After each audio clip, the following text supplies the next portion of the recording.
ఉన్న బంగారాన్ని విడిపించి ఆ రోజు ఆన్లైన్ రేటుకే మేము కొంటాం. Sharma gold company. పవన్ కళ్యాణ్ గారు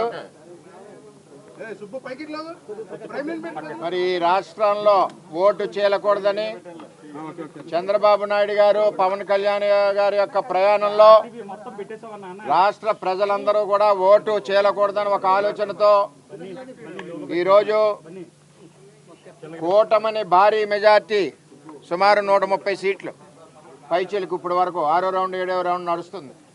ముందుకు పరిగెట్టుకుంటా పోతా ఉంది కూటమి.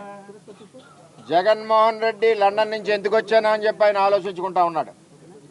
నేను ఒకటే తెలియజేస్తున్నా, పిఠాపురం నియోజకవర్గ ఎమ్మెల్యే అభ్యర్థి పవన్ కళ్యాణ్ గారిని, జనసేన పార్టీ అధ్యక్షుడిని భారీ మెజార్టీ అంటే 5 రౌండ్లు అయిన 6వ రౌండ్ సర్టిఫై చేస్తున్నారు.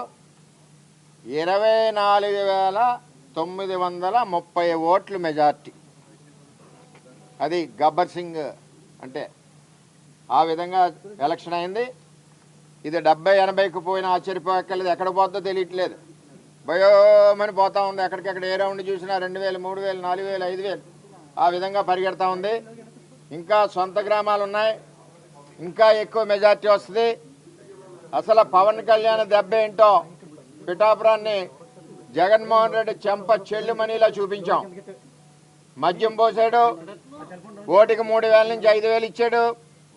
మరి వచ్చి ఇక్కడ అభ్యర్థి చేత గ్లిజరిన్ పెట్టి ఏడిపించి చుట్టూ తిప్పాడు. ఈయన నవ్వుకుంటా ఎన్ని కుయ్యెక్తులు వేసినా, ఎన్ని కుట్రలు చేసినా కూటమి అభ్యర్థి పవన్ కళ్యాణ్ గారిని ఈరోజు భారీ మెజార్టీతో మేము పిఠాపురంలో Telugu Desam party, Janasena party, BJP party మరి గెలిపించి ఇవాళ అత్తారింటికి పంపిస్తున్నాం. ఆయన సినిమా స్టైల్లో చెప్తున్నాం, అత్తారింటికి దారేదంటే అమరావతి అసెంబ్లీ. ఆల్రెడీ బయలుదేరుతూనే ఉన్నాడు. టచ్ చెయ్యి చూడాలన్నాడు జగన్మోహన్ రెడ్డి. రా దమ్ముంటే నీవు పులివెందుల్లోనే నువ్వు 4,000తో ఉన్నావు, 5,000తోటో అంచేత ఎట్టి పరిస్థితుల్లోనూ కూడా మరి జనసేన పార్టీ అధ్యక్షులు పవన్ కళ్యాణ్ గారు పిఠాపురంలో 70-80 వేలు పైచీలకు 1,00,000 వరకు మెజార్టీతో వస్తారని, మరి ఈరోజు ఏదైతే కూటమి ఉందో అధికారంలో ఉంటుందని, సుమారు 160-170 సీట్లు వస్తాయని, జగన్మోహన్ రెడ్డికి తెలుగుదేశం కండ వేయడానికి సిద్ధంగా ఉన్నాం, పార్టీలోకి వస్తాయని చెప్పి తెలియజేస్తాం. సుమన్ టీవీలో మీ పర్సనల్ అండ్ బిజినెస్ ప్రమోషన్స్ కోసం కింది నెంబర్కి కాంటాక్ట్ చేయండి.